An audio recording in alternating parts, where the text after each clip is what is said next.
Com Bolsonaro, Jornal Nacional tem maior Ibope da TV brasileira em 2022.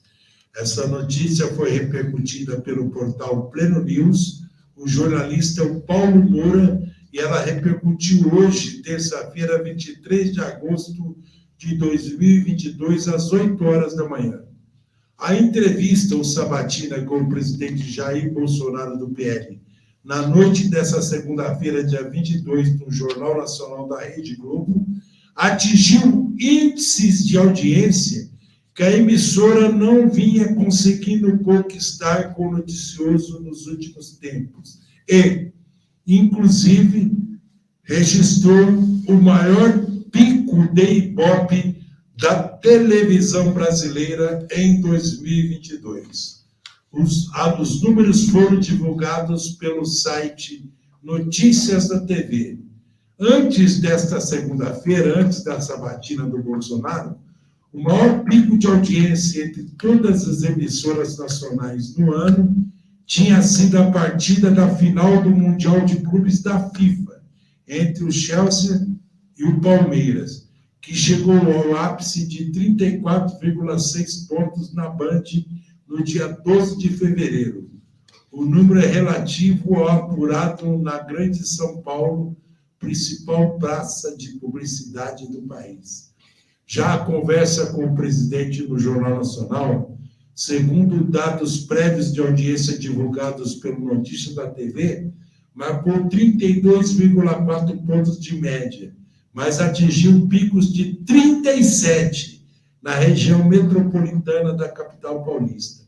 A entrevista, que ficou no ar das 20 horas e 31 minutos às 21 horas e 11 minutos, aumentou em 21,4 a audiência do jornal em relação à segunda passada, quando a atração marcou 27 pontos.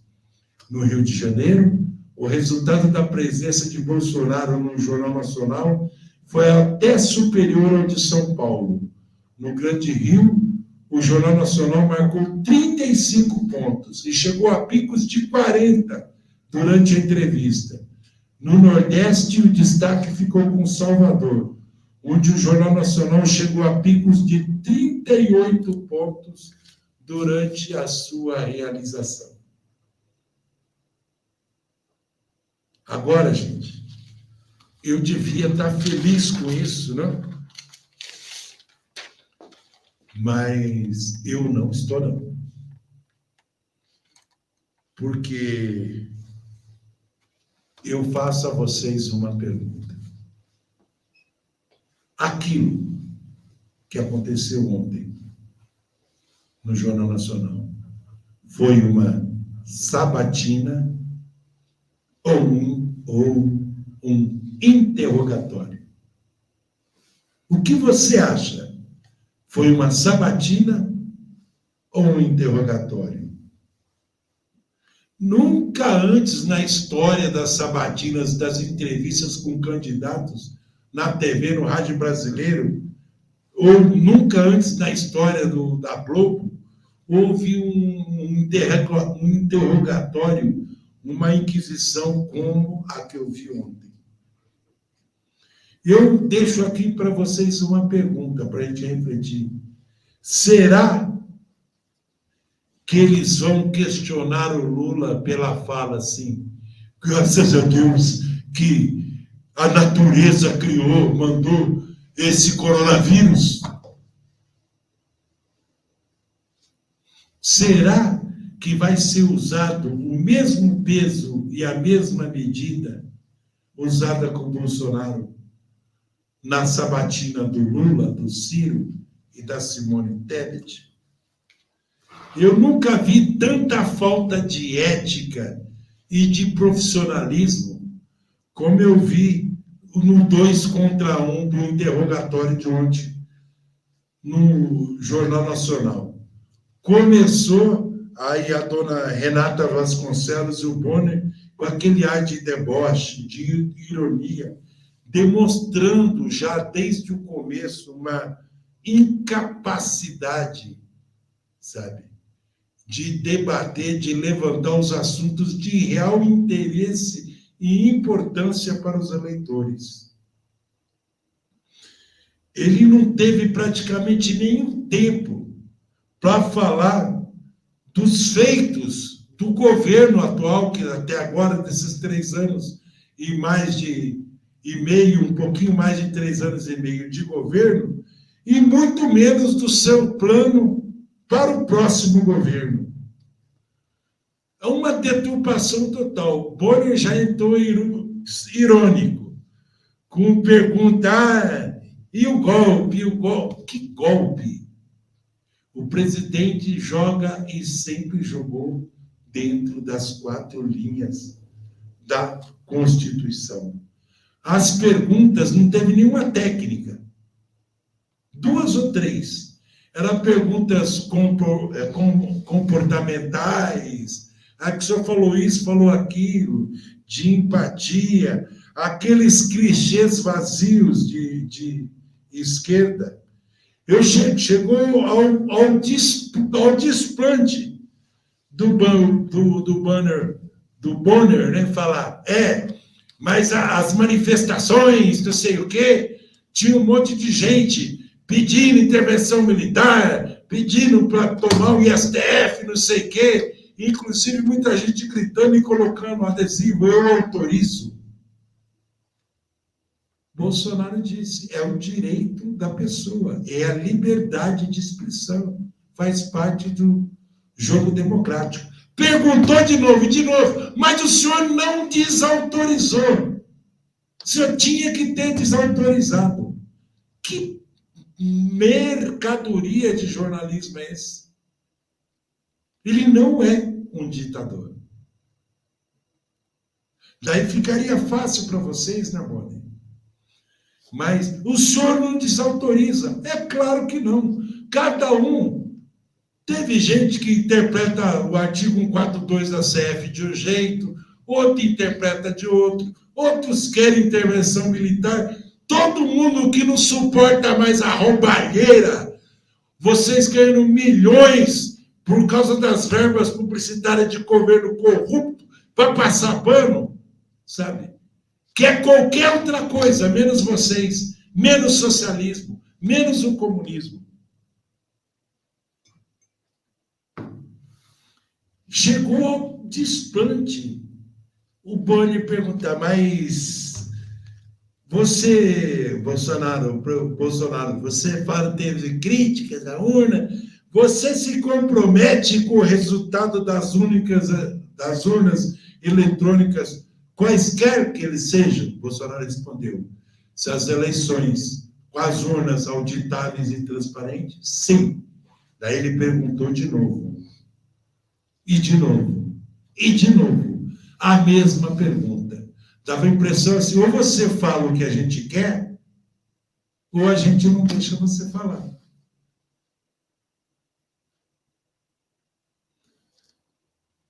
A Renata de Vasconcelos não parecia uma lavadeira, com todo respeito às lavadeiras. Parecia aquelas, do meu tempo, era na cerca de Balaústre, as mulheres que ficavam, uma de cada lado, lavando roupa e falando mar da vida alheia. Mas o senhor tem que ter empatia. O senhor acabou falando que todo mundo via virar jacaré. Falou, filha, é uma figura de linguagem.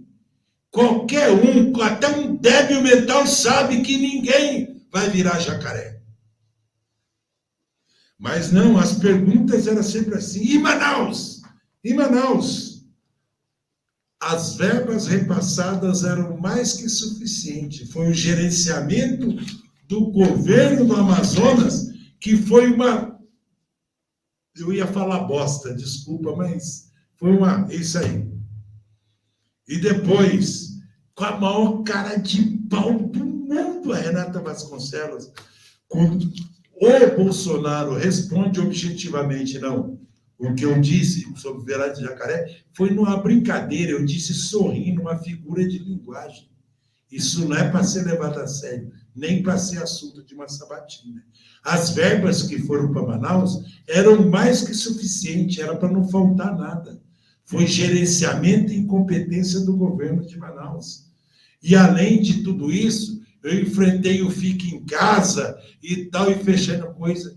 Daí ela, com a maior cara de pau, fala, não, presidente, ninguém... Pode ver, tem gravado lá. Fique em casa se puder. Daí vocês se lembram, tá chamando você de otário. Tá chamando o povo brasileiro de otário. Eu me lembro da disfarçatez daquela Maju Coutinho, né? Dizendo, o choro é livre, vai ter lockdown sim. Eu vi nas redes gente sendo presa por estar correndo sozinho na praia. Ambulante sendo preso. E ela vem falar com a maior cara de pau do mundo. Fique em casa, se puder. E daí, quando é confrontada, daí vai para aquele mimimi, coitadismo, aquela empatia. Mas, e o respeito pelas 700 mil mortes? Poxa. E a vacina, não sei o quê. A primeira vacina aprovada, 30 dias depois, já estava disponível, começou a ser disponibilizada. Em economia, sabe, onde o Bolsonaro talvez seria o assunto em que mais ele iria brilhar, não se perguntou nada. O Bonner, num lampejo de ética e de caráter, coisa que ele não tem, não deu certo aí, Yuri? Coisa que ele não tem, ele ainda chegou a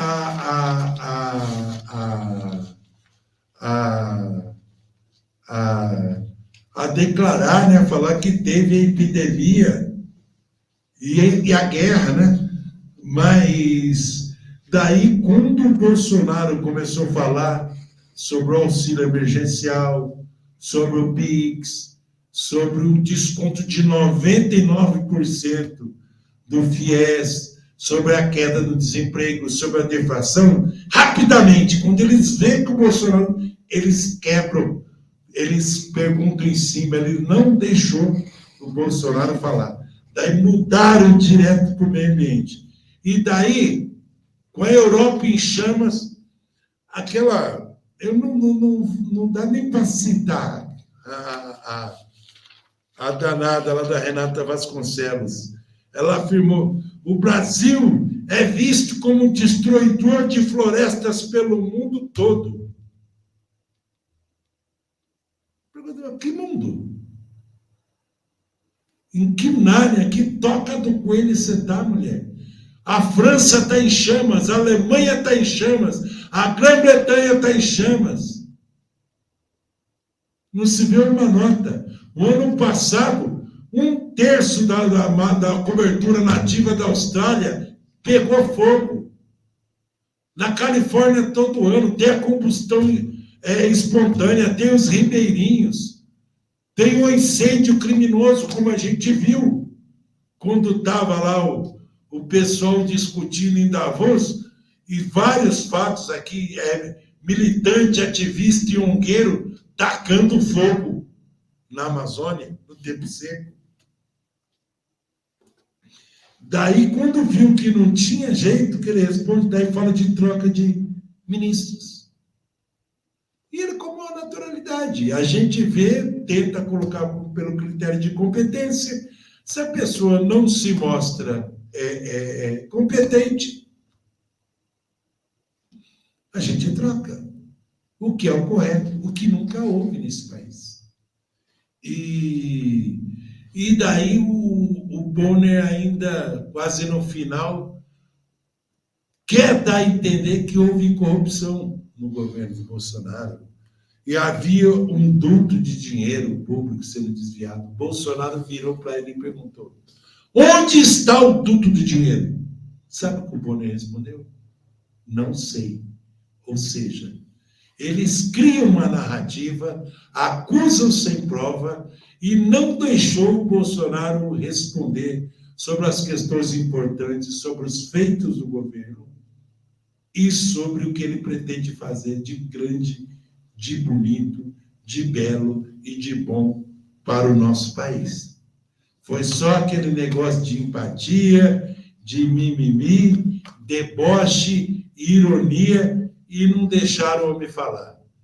É triste você ver aí o fim, né, que está chegando, com tristeza que eu vejo, a que ponto, sabe, a que baixeza chega esse tipo de jornalismo mundo afora, principalmente no Brasil, principalmente na Globo Lixo. Então, fica aqui o meu comentário que está por trás da notícia, a minha opinião e a minha indignação com aqueles dois mequetrefes, tá? Que esqueceram que eram jornalistas e agiram como militantes, não deixando o Bolsonaro responder quando ele estava desenvolvendo as coisas que eram boas, né? Que representaria uma coisa boa. Mas ele deu um banho inclusive, de elegância, de boa educação, de cavalheirismo, tá? Porque qualquer um ali naquele debate levantaria, iria embora daquela sabatina, e ele ainda disse ao final que ficaria ali mais algumas horas. Já acabou? Ficaria aqui mais umas horas conversando com vocês. Isso é o que está por trás da sabatina, é o que nós temos a dizer.